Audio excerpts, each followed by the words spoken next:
Assalamualaikum warahmatullahi wabarakatuh.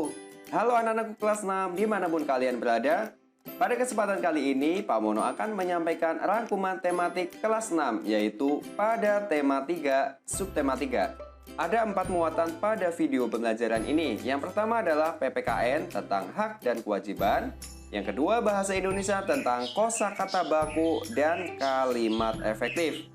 Yang ketiga ada IPA yaitu rangkaian listrik. Dan yang keempat adalah IPS tentang modernisasi. Sebelum kita lanjut, jangan lupa berdoa dulu ya.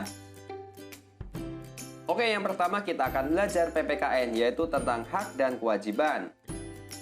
Berikut ini adalah contoh hak yang ada di rumah, seperti mendapatkan kasih sayang orang tua, mendapatkan perlindungan dari orang tua, kemudian belajar dan bermain sesuai dengan waktunya. Oke, kewajiban yang ada di rumah diantaranya adalah harus menghormati orang tua. Kemudian kalian juga harus mematuhi perintah orang tua dan menjaga kenyamanan di rumah. Tidak boleh berbuat gaduh ya. Nah, berikutnya adalah contoh hak yang ada di sekolah. Kalian bisa mendapatkan pelajaran atau pendidikan dari guru, kemudian mendapatkan kasih sayang dari guru. Berikutnya adalah kewajiban yang ada di sekolah. Di antaranya kalian harus menghormati dan mematuhi perintah guru dan menjaga kebersihan sekolah. Nah, sekarang hak yang ada di masyarakat. Nah, kalian bisa mendapatkan keamanan dan kenyamanan. Kemudian hak menyampaikan pendapat apabila dalam suatu forum musyawarah. Nah, berikutnya adalah kewajiban yang ada di masyarakat. Di antaranya kalian harus menghormati sesama ya. Kemudian kalian harus mengikuti kerja bakti. Misalnya kerja bakti yang dilaksanakan setiap hari Minggu. Nah, ini adalah kewajiban saat berkendara. Nah, melaksanakan kewajiban contohnya adalah menaati rambu lalu lintas. Contoh tidak melaksanakan kewajiban diantaranya adalah menerobos rambu lalu lintas. Kemudian akibat jika tidak melaksanakan kewajiban tersebut diantaranya bisa menyebabkan kecelakaan di jalan raya. Maka dari itu, yuk kita patuhi rambu lalu lintas. Berhentilah di belakang garis traffic light atau zebra cross. Kemudian hormati berjalan kaki, sesuaikan muatan orang berkendara motor. Oke, sekarang kita masuk pada pelajaran bahasa Indonesia yaitu kosakata baku. Kosakata baku adalah kosakata yang penulisannya telah sesuai dengan pedoman umum ejaan bahasa Indonesia. Nah, sebaliknya kosakata non baku itu adalah kosakata yang penulisannya tidak sesuai dengan pedoman umum ejaan bahasa Indonesia.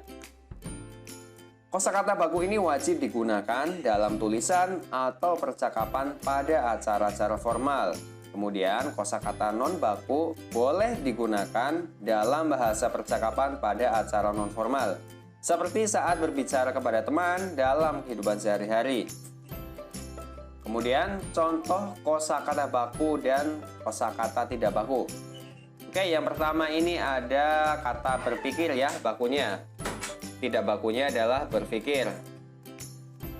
Pakai, kata tidak bakunya adalah pakai. Baterai, kata tidak bakunya adalah baterai. Cabai, kata bakunya adalah cabai ya. Kemudian jadwal, ini menjadi jadwal. Kualitas, ini kualitas. Analisis, menjadi analisa. Nah, apotek, ini kata tidak bakunya adalah apotik. Oke, selanjutnya contoh penggunaan kosakata baku diantaranya dalam membuat surat dinas atau surat resmi. Kemudian membuat laporan atau karya ilmiah, membuat surat lamaran pekerjaan, dan saat berpidato dan rapat dinas. Oke, berikutnya ini adalah kalimat efektif. Nah, apa sih kalimat efektif itu? Kalimat efektif adalah kalimat yang tersusun sesuai dengan kaidah penulisan yang berlaku dan mudah dipahami oleh orang lain. Berikut ini adalah contoh kalimat yang tidak efektif ya. Nah, kita semua pasti sudah mengenal lampu lalu lintas. Nah, ini tidak efektif ya. karena ada kata kita semua. Nah, kata kita semua ini artinya sama ya, sama-sama banyak. Sama-sama baik. Jadi salah satu ini harus dibuang untuk menjadi kalimat efektif. Nah, kalimat efektifnya ini menjadi kita pasti sudah mengenal lampu lalu lintas.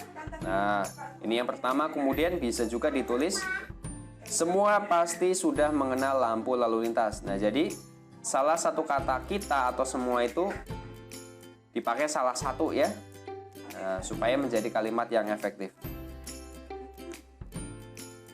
Oke, berikutnya kita masuk pada pelajaran IPA, yaitu rangkaian seri dan paralel.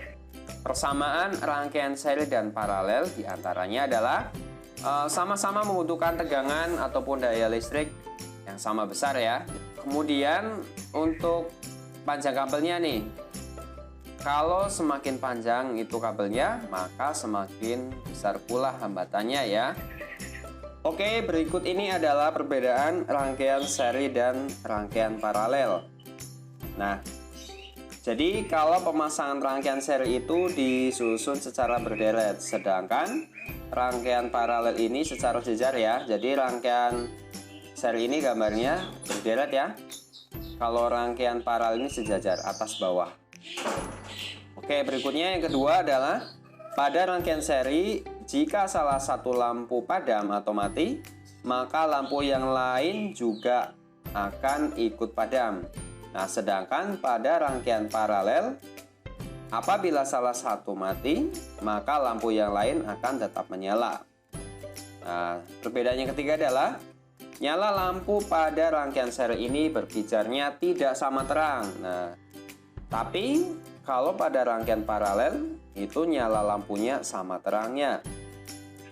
Oke, berikutnya adalah rangkaian campuran. Jadi, gabungan dari rangkaian listrik seri dan rangkaian listrik paralel disebut sebagai rangkaian listrik campuran. Bisa kalian lihat pada gambar ini ya. Ini adalah contoh rangkaian listrik campuran. Nah, gambar lampu 3 dan lampu 4 ini adalah rangkaian seri ya.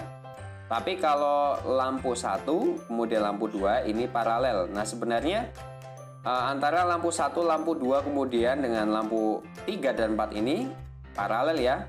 Oke, saat semua saklar ini on atau semua saklarnya ini dinyalakan atau disambung arus listriknya,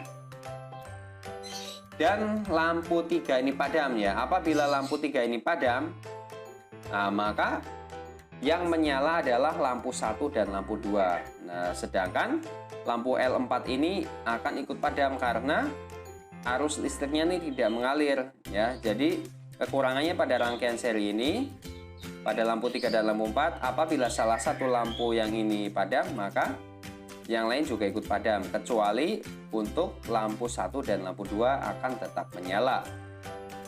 Kita masuk pada pelajaran IPS, yaitu perubahan sosial budaya dalam rangka modernisasi. Kita akan mengenal Profesor Dr. Baharudin Yusuf Habibie. Beliau itu adalah Presiden ketiga Republik Indonesia yang menjadi kebanggaan bangsa Indonesia. Beliau ini dilahirkan di Parepare atau Sulawesi Selatan pada tanggal 25 Juni 1936. Beliau ini dijuluki sebagai Mr. Crack karena menemukan rumus untuk menghitung cacat badan pesawat terbang. Nah, kita mengenal masa kecil Profesor Habibie. Sikap hidup yang disiplin dan kerja keras telah ditunjukkan Habibie sejak anak-anak. Memiliki semangat yang tinggi pada ilmu pengetahuan dan teknologi. Pada masa SMA selalu menonjol terutama pada pelajaran IPA dan matematika. Berikutnya, kecintaan pada tanah air Profesor Habibie. Nah, pada tahun 1968, Profesor Habibie ini mengundang 40 insinyur Indonesia untuk bekerja di Jerman guna mempersiapkan keterampilan dan pengalaman mereka.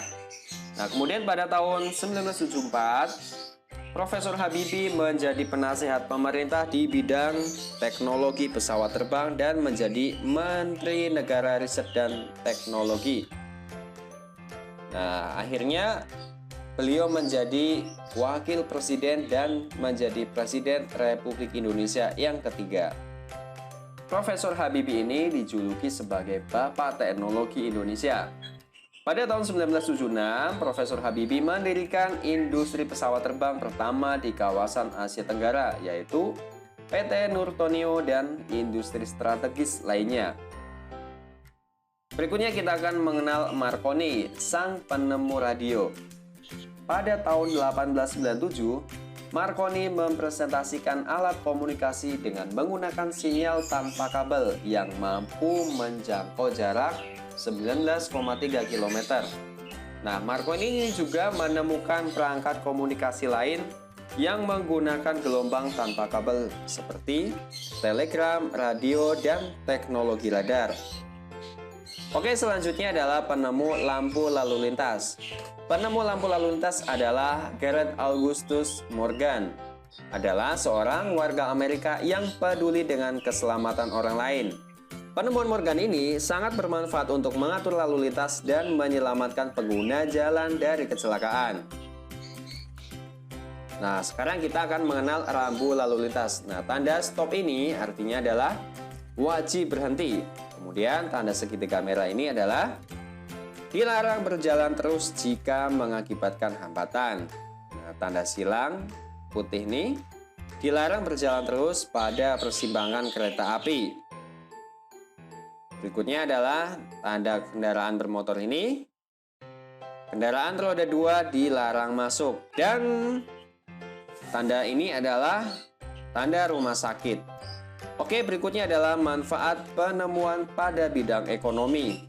Telepon ini bisa memudahkan untuk menyampaikan perkembangan informasi harga barang ya, atau bisa memudahkan komunikasi antara penjual dan pembeli. Nah, berikutnya laptop ini bisa memudahkan untuk pengolahan data ya, seperti data jual beli. Berikutnya lagi, angkot ini bisa memudahkan untuk membawa atau memasarkan suatu barang dari produsen ke konsumen. Oke, demikian video pembelajaran ini. Semoga bisa bermanfaat untuk kalian. Tetap semangat belajar karena siapa yang bersungguh-sungguh maka dia akan berhasil. Manjada wajada. Sampai bertemu kembali pada video berikutnya. Assalamualaikum warahmatullahi wabarakatuh.